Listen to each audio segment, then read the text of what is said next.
From the Middle is a founding member of Odd Pods Media. Hello, everyone, and thank you for tuning into episode number Episode 319. Love you. three middle-class guys living in the middle of America, in the middle chapters of our lives, with points of view somewhere in the middle, and it's certainly not somewhere in the middle of politics. We don't get into that here. But what we do talk about on this one is what happens when you order the wrong sandwich. Have you ever had a crab rangoon burrito? Are you going to get a fourth cockatiel? Kendall finds a great new way to eat mashed potatoes, and we have some great hypothetical questions. We have a ton of fun answering. We hope that you love this episode. We had a great time. Check it out. Oh, for the love. Sorry, just clearing my Mountain Dew hole. I got my phone hole cleaned today. That's where you keep it?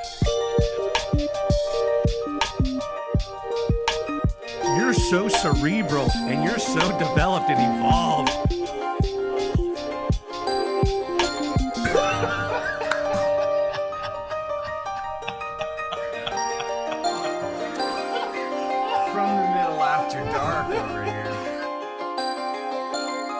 I'll be honest with you guys. I have absolutely nothing this week, content-wise. Maybe, just maybe.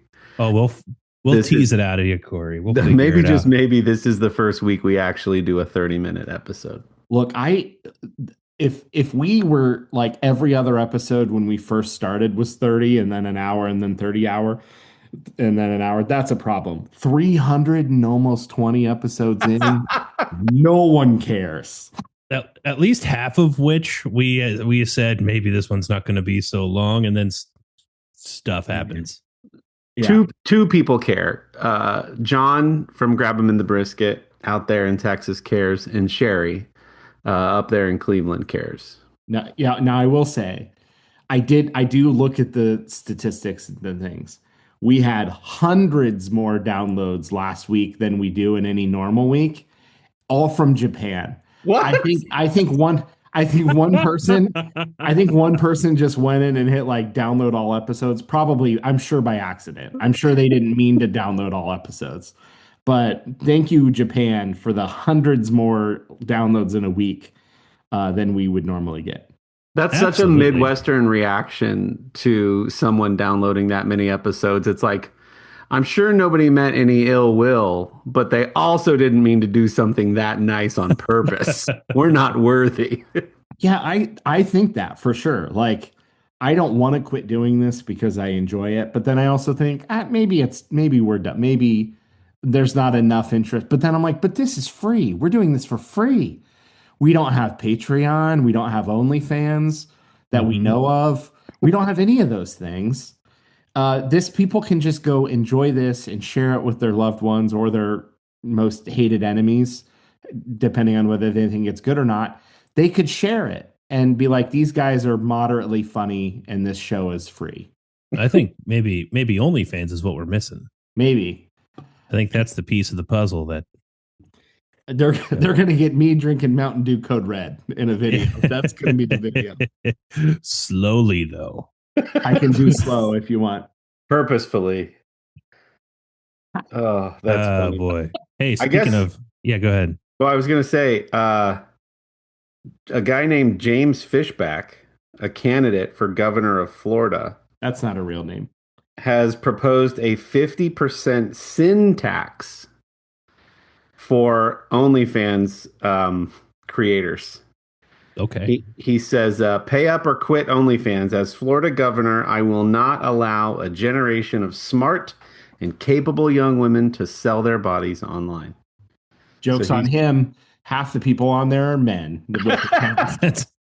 40-year-old guys with podcasts in the middle of America. You're welcome, James Fishback. Are you real? Probably not. Yeah. The other one's what? Like, isn't Twitch another one? Twitch is another thing people pay for on top of Patreon. I'm not good enough at any one video game. I don't know. So many of them are kind of free, but then they also, YouTube has a paywall now if you want to use it. So yeah, it's all silly. How are you guys doing? Good. Can I give you a sense of how I'm doing based on how I started my morning? Of course. Okay, I'll let you put two and two together. So ate breakfast, took daughter to school, came home, Yeah. Use my Nespresso to make a double shot espresso. Yeah. And then I poured some creamer into that double shot of espresso. And then I got a tall glass and I put some sweetener and I put in cold brew. And then I dumped in my double shot of espresso. And then I poured a bunch of cold brew over the double shot of espresso and cold brew and creamer and sweetener. And then dumped some ice in and stirred it up. That's how I'm doing. And chased Okay. it with a Mountain Dew. Eventually, yes. Yeah. Wow. That's a lot of caffeine. Somebody's getting their 200 milligram daily allowance in today. Woo! I don't do the gas station energy drink. Mhm. I don't play in that game. A little too rich for my blood, but every now and then, rare occasions. Actually, this is the first time I've ever done that. I tried it, and it was great. I thoroughly enjoyed it. And you made it all the way to the evening. And I didn't die today, so all right. it's a great start. Good for you. How about you, Good for you. Kendall? My day has been fine. It's been, I've got does anybody know what a cracked rib feels like? Yeah. Do you? No. Yeah. I've got this like pain in my like side. It's above the hip. And it like doesn't seem like muscle soreness. So it just like has been there, kind of dull. It's kind of gone away a little bit here and there, but it's been like a week now. It's not like excruciating. I don't think there's like an organ failure going on or anything like that. I otherwise feel okay. It's just that. And like a lot of times, like right now, I don't feel it at all. But if I were to like sit down on a chair that has like a stiff lumbar and I get that spot, it's going to hurt. Well, what we learned last time was that a good poop might fix you. It might. I had a good one, specifically at a Texas Roadhouse the other day. Okay.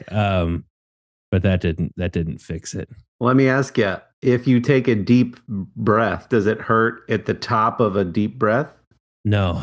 Okay. I mean, I can kind of feel it a little bit, but it's not really. I'm like straightening my back thinking about your pain. I'm a delicate little flower. I don't think I can handle it. But I do think I've had a rib out before. That's pretty uncomfortable. I don't know if you've ever had the feeling of a rib out. I'm not saying it was doctor confirmed. I went to a chiropractor who said, "Hey, I think you have a rib out." And then he did something and it was better. So interesting. I don't know what a cracked rib is like versus having a rib out of place. Yeah, I'm not sure either. I don't know. We'll see. I kind of told it like if you're still acting up within the next few days or so, I'm gonna call somebody. Mm-hmm. So that's where that is right now. That feels like one of those telehealth calls, right? Like, what are they gonna go look at on you versus like over your iPhone from home? Yeah, kind of thing. Yeah. We'll see. We'll see how that goes. So that's going on right now. But I have exciting news as it pertains to this podcast, to our little conversation about potatoes. I came up with a new to me way of preparing potatoes, and it's my new favorite. Oh, that is my high new praise. Favorite. It is. So I make pot roast from time to time. And I have a particular pot roast recipe that I have developed with little tip bits and secrets and things about how I go about making it. But one of the things that I've always done, which is very traditional, is bottom of the crock pot goes like quartered potatoes and carrots and onions, and then the meat and the liquid. And so no one in my family except for me really enjoys the carrots. And so this time around, I left those out. So just onions and potatoes. And I thought to myself, how about instead of just serving up these potatoes alongside the pot roast, I'm going to use these potatoes to make mashed potatoes. Pot roasted potato, mashed potatoes. And then I made a gravy out of the juice, and that is the best mashed potato I have ever consumed. Wow. That's all That's all I'm saying. Like if you know if you love like the deep dark pot roasty flavor Mm-hmm. and just like embed that into your mashed potatoes, that's what it's exactly what it sounds like. It was a Mm. beautiful thing. I highly recommend it. I don't know if I stumbled upon something. Surely I haven't. Surely I'm not the first person to do this, but because it seems like such low hanging fruit to make mashed potatoes out of those. Well, I think they would say it's low hanging potatoes, but Mm, low hanging, and in the ground is as low as it can hang. I think that's true. Will it omelet though? Could you put the potatoes and a little bit of onions and a little bit of gravy inside an omelet? you absolutely could. I did not do that specifically. I've done pot roast potatoes in an omelet before. I've done mashed potatoes in an omelet. I've not done these potatoes in an omelet before. Have you ever done the sour cream and chive mashed potatoes in an omelet? I've never made sour cream and chive mashed potatoes. Oh, well, there's another one for you to try. It Yeah, sounds you kind of lost me at onions, and I know. I'm the I weird know. one out. But I think the flavor would be okay if I'm not eating like diced onions in a thing. If it's like blended pretty well or like mashed pretty Oh well, yeah, the onions weren't in the mashed potatoes at all. yeah, that So would like be fine then. I knew that I was going to do this going into preparing the pot roast, and so I purposely had the onions nice and large, so that way it was easy to fish those out, and or rather, it was easy to fish out the potatoes without any onion pieces on them. Yeah, my it kind of reminds me a little bit of my mother-in-law will make vegetable soup, beef vegetable soup Mm-hmm. with all the stuff in it. And I like the soup, of course, but I also like to get mashed potatoes and dump the chunky parts of the soup on the mashed potatoes, so the beef and the carrots and the whatever all is in it, and just like make loaded mashed potatoes with the chunky part of the soup. Oh, beautiful. That's really good. And then beef is super tender and like falling apart over the mashed potatoes. So it feels kind of similar, but not the same. And I like the idea of trying a highly flavored beef flavored mashed potato. Sounds delicious. Mm-hmm. Or onion in your instance. I'm seeing a lot of comments online. Short answer, you're not the first to think of it. Some funny Sure. comments. I do this regularly. I even sometimes do hash browns with the potatoes. My frugal heart gets a real thrill from it. Not only is it just using something, but it's also delicious. Somebody else said, beef infused mashed potatoes sounds like something that should have been a thing for ages. 10 out of 10. Um, yeah, that's awesome. I can't wait to take this back to my neighbor friends because you guys haven't heard this story yet, but we went out the other night for some bro time. We were at a place up here called Grizzly Bird Brewing Company, formerly Galena Brewing Company, that has, without exaggeration, my second favorite smash burger I've ever had. It's currently off the menu because they're doing some construction in their kitchen, but it is coming back. So you can go to Grizzly Bird Brewing. Anyway, we were there for 5 hours, had a great chat. Also, without exaggeration, probably 2 or 3 hours of the 5 hour conversation was the ways that we like potatoes prepared. So Absolutely. Time well spent. we made Yes. like a bracket system in our heads anyway of like our top picks. Mm-hmm. And then we like compared notes and went through the list. I cannot wait to take your new invention back to them as one of the ways that potatoes should be prepared. I'm sure they're going to love it. Mm. It's good. It's good stuff. What was the winner out of your contest? And then follow-up question, will you text me as soon as the burger is back so I can come eat it with you? Yes, 100% I will. We didn't have an all-up winner. I think we got lost in the beauty of the conversation and arguing the intricacies of how each overall pick was selected. What we decided to do was not include the toppings and just only talk about how the potato is being prepared. So like the toppings factor in that they're going to make the potato preparation better, but they can't be the star of the show. They have to Mm. only remain as like accompanying factors. Like baked potato there's endless toppings to that, right? Mhm. But we're just saying all up baked potato as a choice. And then I even saw an AI generated reel that was like, imagine you have a machine that prepares potatoes any way you like. Which way would you choose? We agreed baked potato was up there. There was a lot of debate on fries because everybody liked them different. I like a good steak fry, Mhm. not a potato wedge, Oh, but I hear you. a steak fry. And then it's like, how floppy do you want the steak fry? Skins on Hey, that. save it for the OnlyFans. Yeah, exactly. Yeah. So anyway, that was fun. But yeah, Grizzly Bird Brewing Company in Galena slash Westerville. Good Wait, So smash burger. question about follow up on the baked potato being highly ranked. I saw this discussion the other day, and it was around do you eat the skin or not eat the skin? If you're eating a baked potato, do you scoop out or do you slice through and you're like taking chunks of the whole thing with the skins? I think we Take, all know where we land, but take it with the bites, or if you're feeling real frisky, save just the skin for your last bites. mm. Mhm. The That's where skin, if it's done like the best way, the skin is the best part. Agreed. right. That's where you cut some holes in the skin, you rub salt, pepper, whatever seasoning you want on it, you get the skin nice and crispy, and The then yeah, big, thick sea salt chunks. yeah, granulated Exactly. big chunks of salt and pepper. Yeah, Yeah, and let it bake in the oven, unclothed as it were. Nothing disappoints me more. That's an exaggeration. Than ordering a baked potato at a restaurant and it shows up wrapped in aluminum foil. Like yeah. it, yeah, you ruined what could have been the best part of the potato. I didn't realize that's how you were not supposed to make baked potatoes at home and that you shouldn't wrap them, that you should Yeah. just bake them as is.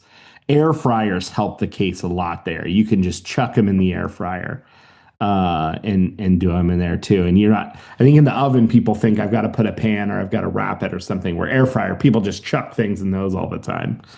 No, I literally bake my potatoes on the oven rack. Yeah, there it is. It's not an issue. Yeah, I think people are scared more than to put things directly on the oven rack, but sometimes you got to put things directly on the oven rack. Totally Can be fine. done.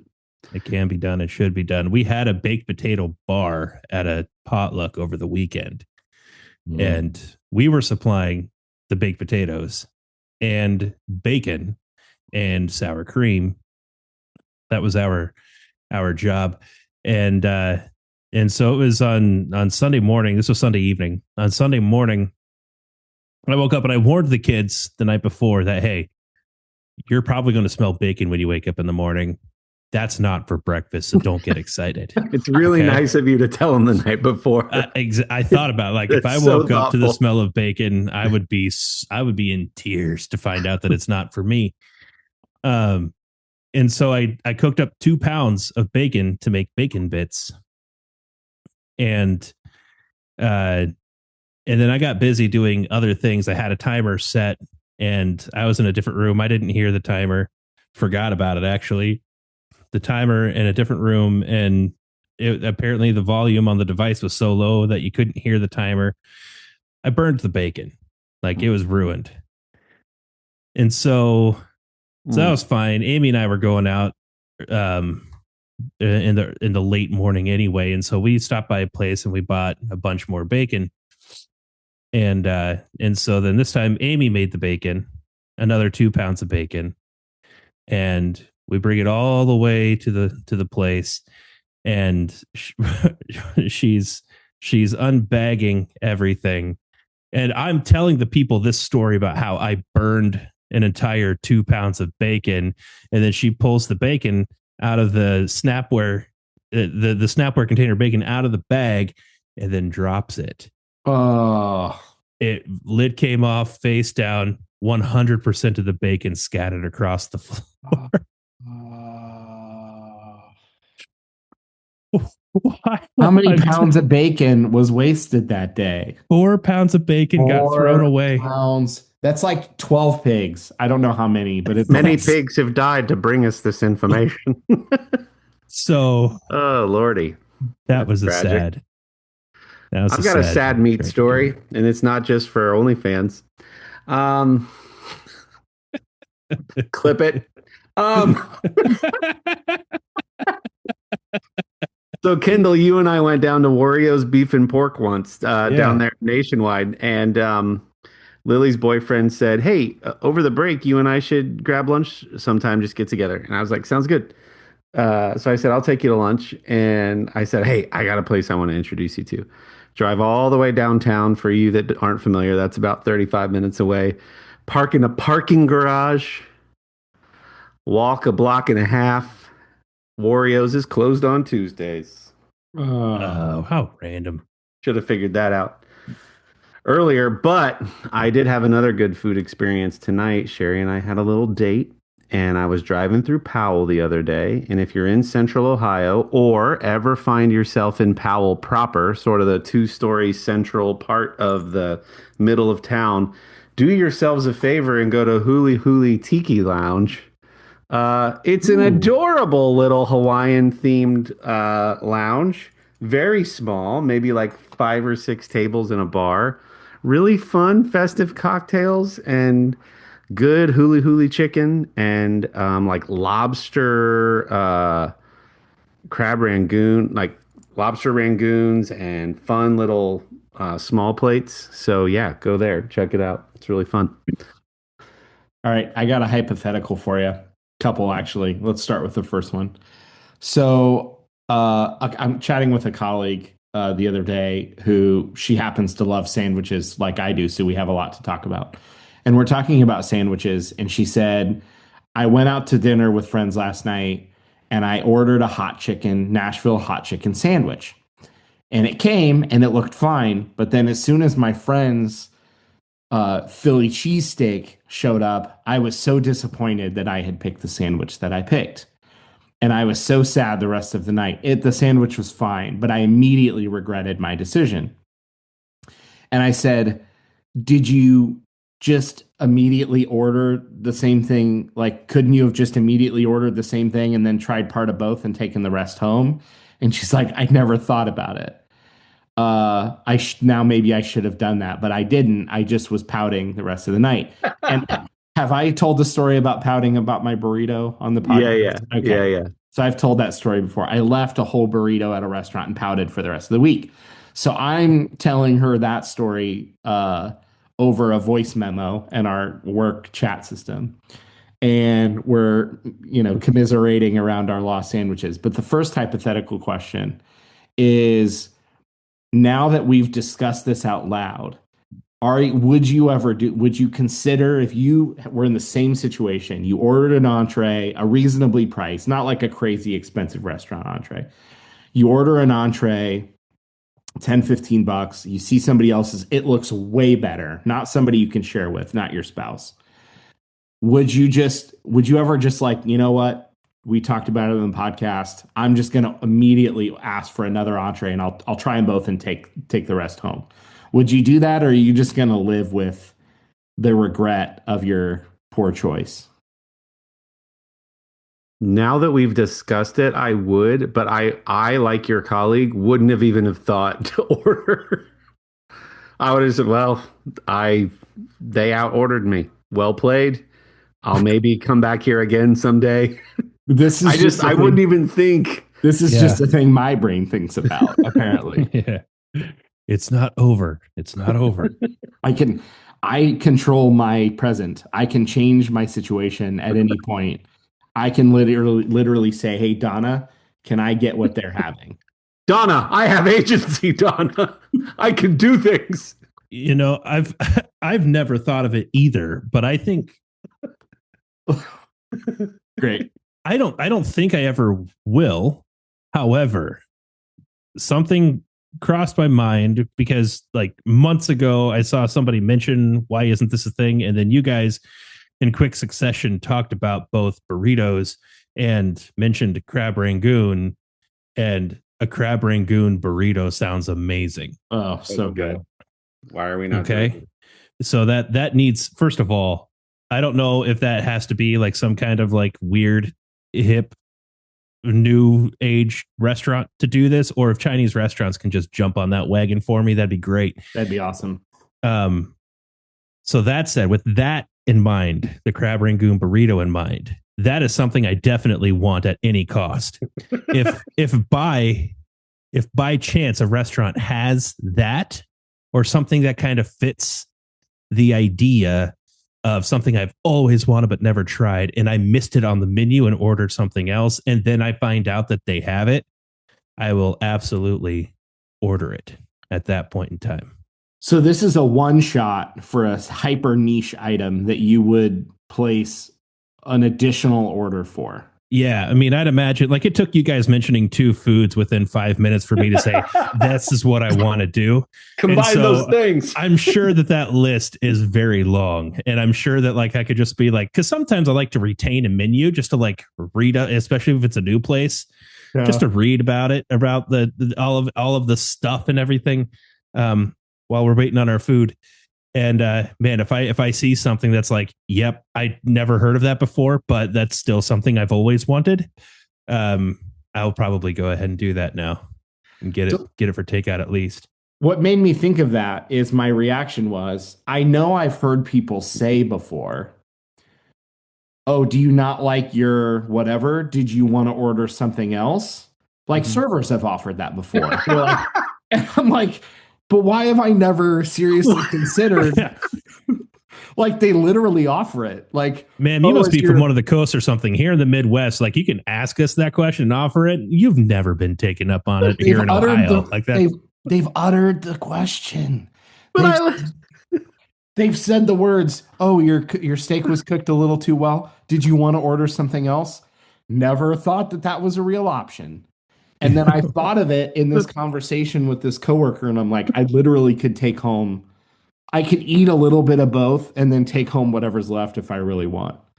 I just imagine the very first time you heard that at a restaurant, you drop your silverware, and it's like new thing unlocked. Wait, what did you just say? Yeah. I could just order something else. Yeah. Oh, that's so funny. What if I want both? The equivalent of that I have experienced is growing up with our mother. And she would say at a restaurant, not all the time, but every now and then, they, before anyone had asked, would you like a drink to go? That wasn't a thing I remember servers saying when we were kids. Mm-hmm. She would say, could I get a Coke or whatever to go? As a kid, I was like, whoa, I didn't even know that was an option. And so I remember doing that in high school one time with some friends. We went out to dinner, and it was like a movie level dramatic. Everyone turns their head and looks at me like, what did you ask? They can do that. You can do that. So here we are. I have another hypothetical question. But before we do that, this seems like a really great clickbaity type place to pause and hear from some of our friends in Odd Pods Media. Longer than a half hour. You can do that? Each of us identify with one of the Golden Girls. I'm Sophia, Aaron is Dorothy, Kristen is Sweet Rose, and each week we'll have a guest sit in the Blanche spot, the naughty seat. Come join us on the lanai for some cheesecake. Part of the Odd Pods Media Network. Hey, Jeff, what are we doing? Why are you whispering? Because all of our devices are constantly listening to us. Unless we take massive efforts to protect our online privacy, all the details of our lives will be in the hands of mega corporations. Okay, sure, but this is the promo for our podcast. We need people to be able to hear us this time. Why do we need a promo? Oh, funny you should ask. We're now members of the Odd Pods Media Network. Are they one of those global conglomerates? No, they're just a really awesome podcast network full of great shows like ours. Well, is there anything specific we need to say? We should probably tell them what our podcast is about. Oh, it's about how the algorithm shapes our lives and how tech companies profit off our personal information. We dabble in tech conspiracy theories and talk about how billionaires are all buttholes. I don't think we should say buttholes in the promo. But we already did twice. Join us every other Monday for new episodes of Suggested Articles. A podcast. Never fails. I'm already having more fun on this episode than I have in a while, and we had nothing prepared. Nothing. Here's a little more nothing for you. Okay, second question. A colleague sent me an article today about a 80-some-year-old high-up mob boss in the Midwest who apparently ran a pizza outfit, a pizza store, as part of his probably whatever, like to appear legit, like a legitimate businessman. Yeah, his cover. His cover, yeah, his money laundering. So The shell company. the question, this led to the question. It's a very old article. It's actually kind of funny. Maybe we'll share out the article if people want to hear it. But that wasn't the part I wanted to ask about. What I wanted to ask about was if you found a really, really great local restaurant and you started to note, you went all the time, and you started to notice some things while you were there that felt off. What's the tipping point where you're like, okay, I don't think I can come back here anymore? Like, what would have to happen? You know, you hear an argument in the kitchen. It sounds a little aggressive.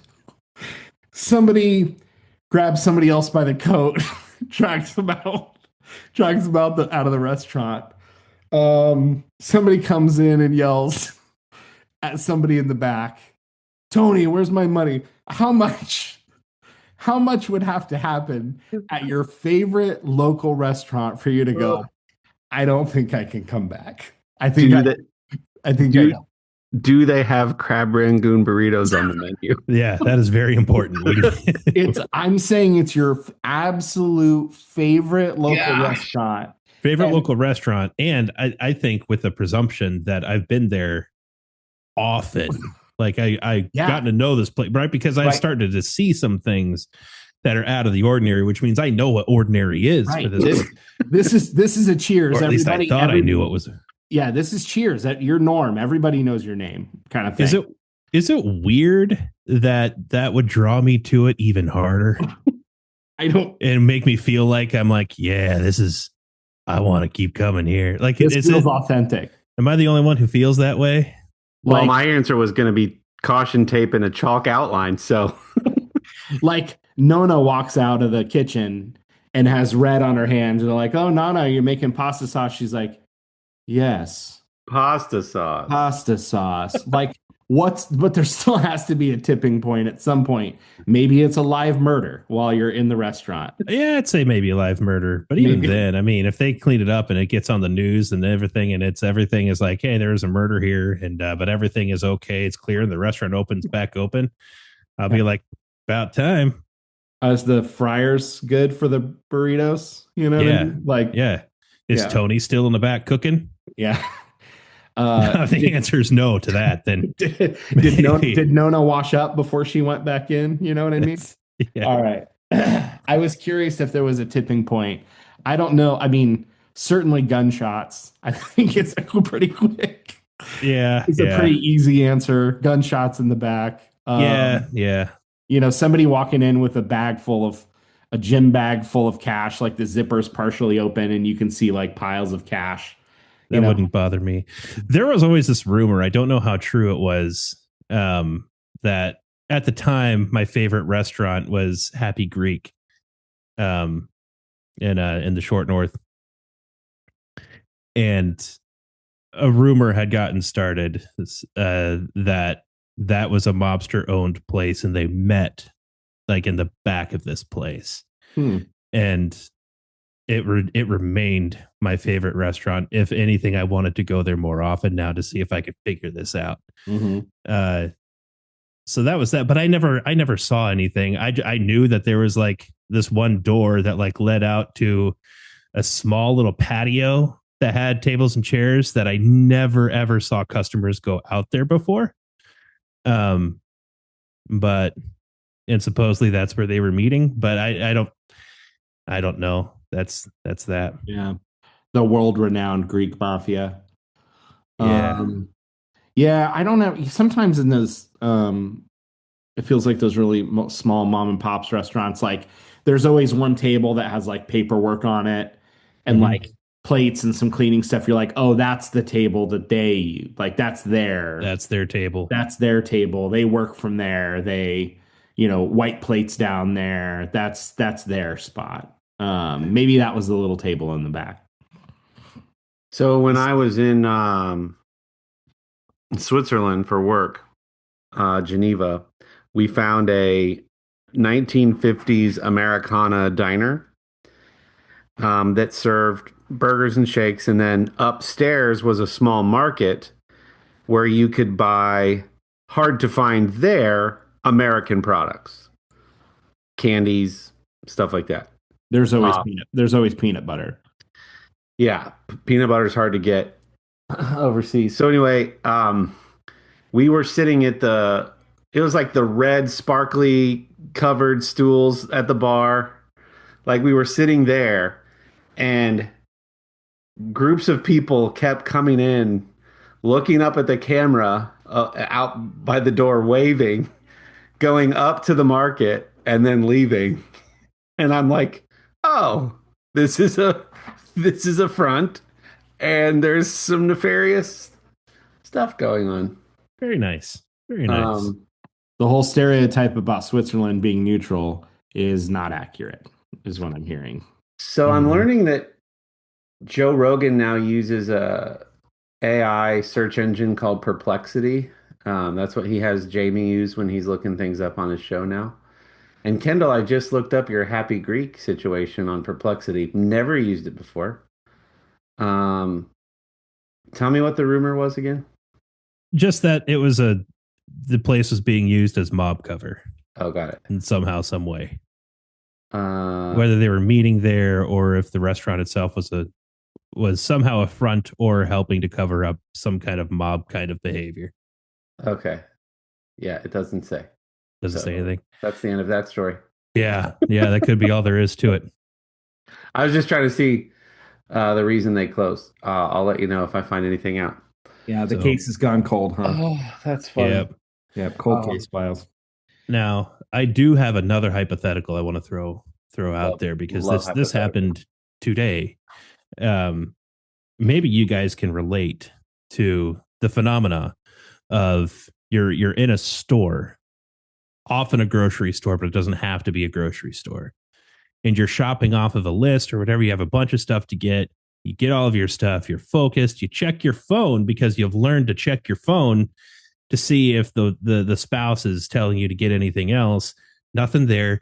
You check out. You load up all of your groceries after picking them up off the concrete because it's raining. You know those plastic bags be imploding. Exactly. And then you get back in your car and then look at your phone again. Hey, I hear whatever is on sale. If it's not too late, can you run it and grab it for me? So I guess there's a few questions here. One is, you're not in the store anymore. You're now in the car, engine running. Is it too late? Or do you go back in? Is the first question. Second question, have you ever qualified that with how much money am I saving if it's a sale kind of thing? Or obviously there's the, if we need it, there's a kid who's sick and I forgot the NyQuil or whatever. Like that's a no brainer. But that's not what we're talking about here. It'd be nice if while you're there, if it's not too late, is kind of the way it's phrased. What does too late mean to you? And have you ever tried to put a dollar amount on that? What's the dollar amount of savings that would cause me to get out of my car to go back inside to try to find this thing and use the online coupon or whatever? Are you with kids? No, by yourself. Okay. Nowhere else to go. It would just be pure laziness for you to not do it. Is it actually raining? It is a consideration. No. So like it wasn't raining this morning. Okay. So often in this scenario, which happens to me often. Now that could be because like I don't check text messages all the time, but I have learned to check them before I leave a place. Today it happened where I was in Costco and checked before I checked out, checked my phone before I checked out, and then checked my phone when I got in the van and the text message had arrived in between then. In this case, we were buying something that we will use eventually anyway, even though we have some now, so we didn't need it, but we'd be saving $30 by buying it now. And so then for the first time, I said to myself, I will go inside for $30. I will do that. And so I did that. If it was $2, I don't think I would have gone back inside for $2. It's hard for me because if it weren't for a couple trees and one roof, I could see Kroger. Hmm. So I feel like I don't have as good of an excuse. I will say that money wouldn't be the determining factor, but I would, if I really didn't want to, I would probably text and go, is this like, how bad do you need this? Like, Yeah. is this something you're preparing tonight, or can I come back a different time? Which at that point, you're already there. You might as well just go back in. I'd probably automatically go back in. If I really didn't, I would send another text and wait on the answer. Okay. Do you think at that point you're contending as much with your own brain, feeling like I already did this? Yes, that's 100% it. I'm It's- already out. I did a loop. It's not the I shut a door the and logic. I just don't want to open the door that I just shut. Yeah, I just shut it. the logic outweighs the man-child brain emotional response. The logic of, but you're in the parking lot, just walk right back in, you're right there, is more of a logical response than my man-child brain saying, but I already checked that box. It's too late. We can never go back. I already ordered the Nashville hot chicken. I couldn't possibly get a Philly cheese. I'm never allowed to order ever again. So so my answer is, if it is for my wife or my daughter, probably doesn't matter what it is, I'll go back in and get it. Oh, what a guy. I'd probably have to be out on the road before I would maybe think to call and be like, hey, I'm like driving home. I just saw your text.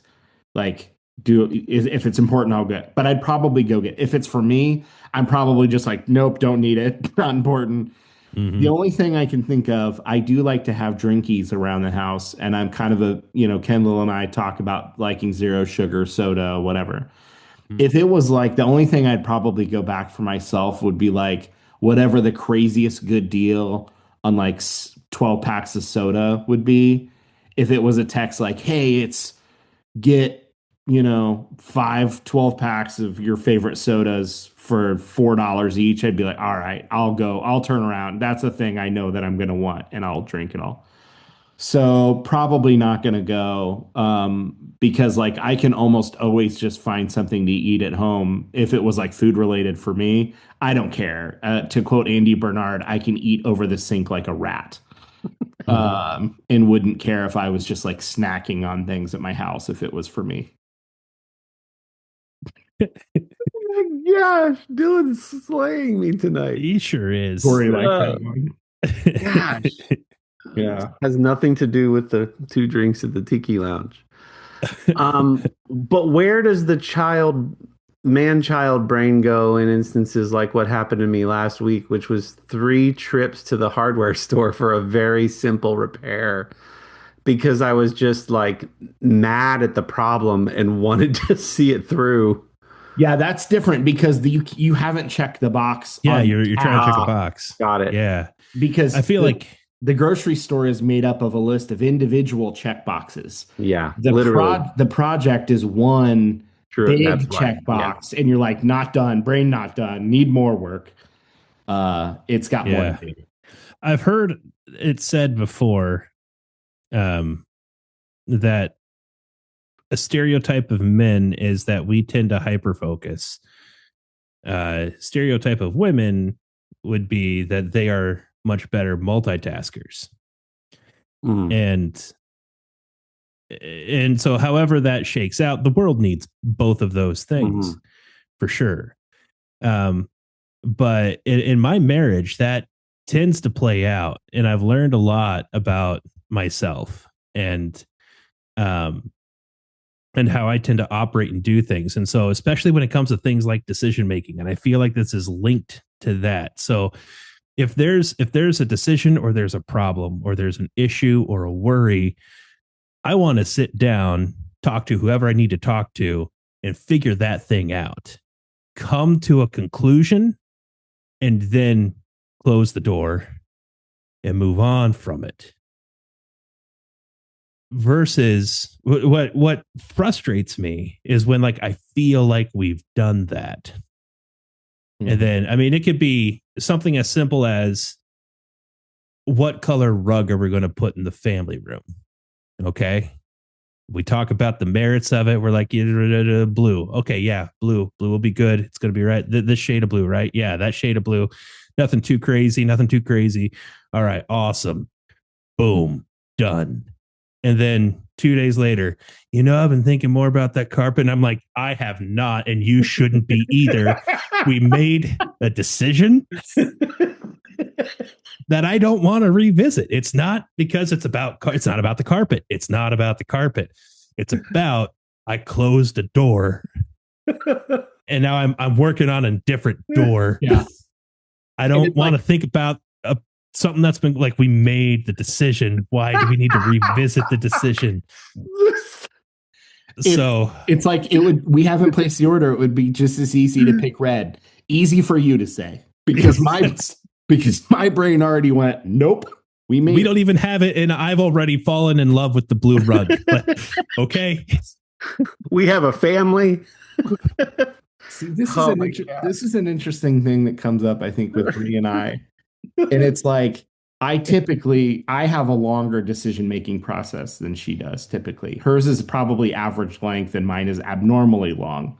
Yeah. Decision make. I think about things for way too long, especially if I care. I know that sounds bad. If I don't care as much, like I don't care, pick whatever you want. But when I do care, it takes me a really long time. And then she'll do that, which is reasonable, which is like continue to go back and forth and see if that's the decision you want to make. And I'm like, I don't ever regret stuff that I've thought about for a long time because I made the decision with the best information that I had at the time. So even if I had already bought the rug, it had shipped, I had put it in and thrown the box out and the trash company had taken the box, I'm like, I made a decision based on the best information that I had. Why regret it? We talked through it. I thought about it for 6 weeks. Like my brain didn't change for 6 weeks. It knew what it wanted to do. I'm not going to go back and second guess it now. I'm going to trust that I had a thought process, right? And like if I have an inkling of doubt that would say, hey, maybe the red carpet would have looked better, I'm going to say no, but I did consider that. I did. And so I don't need to think about it. I've already considered that and I said no. Like I would just be going down this hole again if it would have been a red carpet on our thing. And by the same token, if it would have been a red carpet that we decided on, would have been just as happy with that. So for the same reasons, because I did think about it and then I closed the door. Yeah. I find myself saying a lot in those instances because I think it's helpful. It's like in an argument, and Corey and I have talked about this before. You almost need like a ranking of how strongly you feel about a thing in the middle of an argument. I find myself saying a lot, even at work. People will ask my opinion on something, or I'll be talking to Brie about something. I'll say, I don't have strong feelings either way. But if you're asking, I have a slight lean towards this thing. If you have a stronger feeling, then you go ahead and decide because I don't feel strongly. And it's like, I just need, because if I say blue, then it might seem like he's really stuck on blue. No, I'm not. I barely care. I barely skews blue. I barely skew blue. If you feel strongly red, it's red. We don't need purple. Just go straight to red. See, now that turns into you're now making a decision about whose decision it's going to be. And so if you decide that it's her decision to make that decision, and then in 5 minutes she's asking your opinion, be like, hey, we already covered that.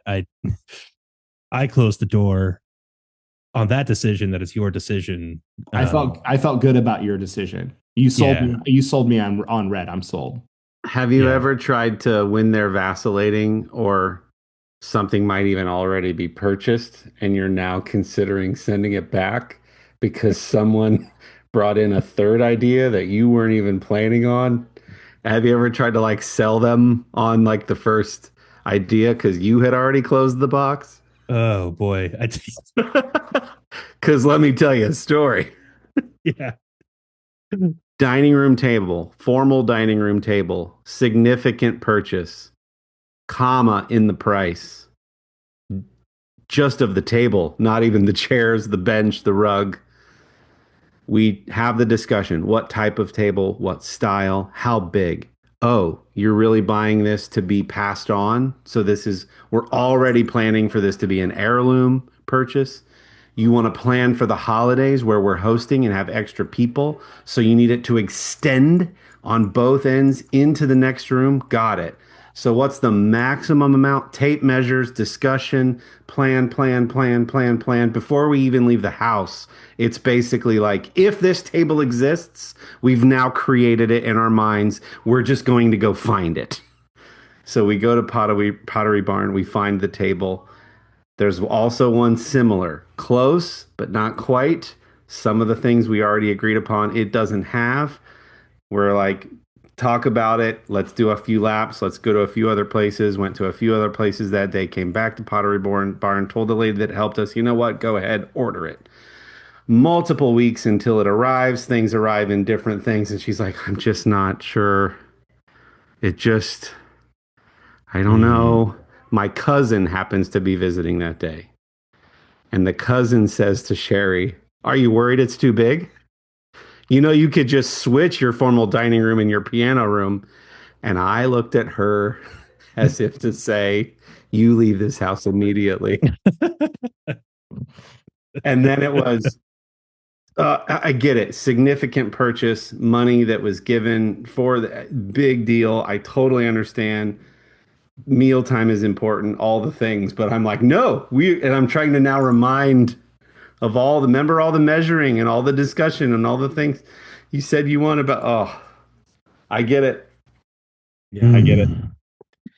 You know, there was perhaps a similar thing in reverse that had happened that day. So we've got, long story short, we're getting a visit tomorrow after 6 p.m. Somebody, a local cockatiel breeder, is bringing a little cockatiel to our home to see if it's going to work out. And for a while, there's been a joke of, we're going to get another bird. And I'm like, no, we're not. And then we find out that there's this cockatiel breeder near us who is like trying to sell these birds. She's got a bunch of them, and one that looks kind of similar to our current cockatiel, who apparently needs a friend. And so this is at the Texas Roadhouse, and I get a coy look as if, oh, there's this one cockatiel. Oh, and she's available.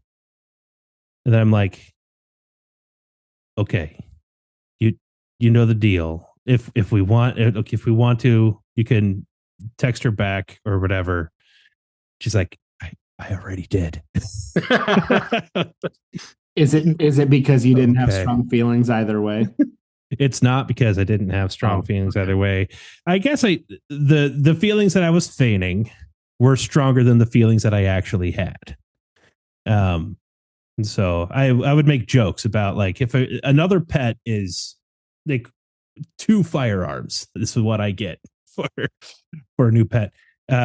Which is a bad way to do family economics. I don't recommend doing things that way, but one bird, 2 guns. That was the joke. But so we have a bird coming tomorrow. Oh, are you guys familiar with birds? We're familiar with birds. You guys are familiar with birds, right? You guys have heard of birds. Yeah, we've heard of them. You guys. So this will be our third bird for those keeping track. Do you have a bird name living in our house? Yes, as a matter of fact. So our Sunny will be the name, because our other bird is a cinnamon gray-faced cockatiel. If you don't know what a cockatiel is, they're the ones that usually have, they're small birds, a little bit bigger than a parakeet. They have the mohawk thing, and almost all the ones that you've seen in pet stores have like orange and yellow cheeks, right? Mm-hmm. And the cockatiel that we currently have is a different kind of cockatiel that doesn't have those things. It's instead like a gray and white spotted cockatiel. This one does have the cheeks. And so our first bird's name, because she looks like a storm cloud, her name is Stormy. And then we're going to have a Sunny. I have the cheeks too. Are you going to spell Sunny with a U or with an O? Oh, with a U for sure. So when you inevitably get a fourth bird, I really like the name Marv for a bird. Why not? Yeah. I Well, don't know why. why not to that name of a hypothetical bird that we're not going to get? Not why When you- not to yeah. the fourth bird? Yeah, when you get the fourth one, I think Marv is great. You should go with Marv. I'll No, text. I'll message Amy. Amy. I work with too many Amy's and Amy's and Emmys. I'll message through the Facebook group, the Facebook from the Middle for the Middlers. We'll ask. We'll take a poll, and I bet Amy will weigh in. no. The only way a different bird comes into our house at this point is either it's a wild one that flies in through an open door, in which case it will get kicked out immediately. Because I want to make that clear too. Or something happens to baby. Well, based on the Alola economy, if an eighth weapon shows up, Marv is going to come with it. So eight weapons of destruction will equal one Marv. Yeah, maybe. Did you? So Perfect. we had nothing. We had nothing on the shared note. Nothing. And I haven't laughed this much in a handful of episodes. You guys are awesome. This is so fun. I was going to talk about Highland cows. This is as good a time as any. I feel like I'm just seeing a lot of Highland cows printed on shirts and like stuffed animals and like posters at Hobby Lobby and paintings. And I just want to know, like, this is like the Brian Regan joke about cranberries getting in all the other juices. Like, why have you guys noticed an uptick in Highland cow? Are the Highland cows in the room with you right now? There are no cows in the room with me. I'm not up on my cow species. Mm-hmm. What's a Highland cow? All right, they're the shaggy ones that. Oh, okay, I know what you're talking about. Yeah, those. They're brownish. I've not noticed the phenomenon yet, but it's like one of those things where like you buy a car, you keep seeing it. Now I'm going to see it everywhere. It's not even like, hey, we walked into Meijer and there was a section of stuffed animals, one of which was a Highland cow. It's like there's a section of just Highland cow stuffed animals, Highland cow calendars. Then you go to the tween section and the shirts have Highland cow prints. Not just Meijer. I'm just seeing Highland cows everywhere. Yeah. I also want to know why people are overusing the word overstimulated. I feel like this is happening a lot lately. I'm becoming overstimulated by all the Highland cow talk, but I feel like everybody and their brother is saying lately, I'm overstimulated. Well, so when I see a Highland cow, the way I would describe a Highland cow is a cow with bangs. Okay. And that being said, I blame Taylor Swift. Okay. Yeah, the studio look. What's the Highland cow equivalent of like Rat Boy Summer? Is that what you're saying it is right now? It's a Highland cow winter. I just Googled it. Here's the AI overview if you trust our AI overlords. Yes, Highland cows are definitely part of the current pop culture zeitgeist, dominating social media with their fluffy coats and cute antics, appearing in art and merchandise, and even driving interest in farm experiences, symbolizing a desire for calm and country charm in a hectic world. Their popularity exploded online with billions of views on TikTok and hashtag Highland Cow trends, making them icons of relaxation and rustic aesthetics from AI art to home decor. Wow. Are people going to start getting married in barns again? I think so. That's the whole. This is heading? Is that the whole like TikTok trad wife, like rustic, get back to nature, farm life type thing? Is that what we're doing? Yeah, I think so. Okay. Also using the word core to describe. Oh, it's so cottage core. It's so rustic core. It's so core meaning. The fluffy cow aesthetic. We're using the word coo. COO to describe cows. Highland cows are often called hairy coos, appearing everywhere in 2026 due to a convergence of social media trends, livestock shifts, and retail marketing. Events like hashtag Coos Day, Cows Day Tuesday consistently push images of that breed into global feeds. I don't know who the cranberry salesman is, but he needs to slow down a little bit. Okay, that's just a thing that I wanted to bring up. Have a good week, everybody. Thanks so much for listening. Thanks, Artius Man, for your sponsorship. We love your products so much. If you want some of your own, go to artiusman.com, ARTIUSMAN.com. Use promo code HarryCoo at checkout. Just kidding. Use promo code The Middle. That's all one word, all caps, for 25% off your order.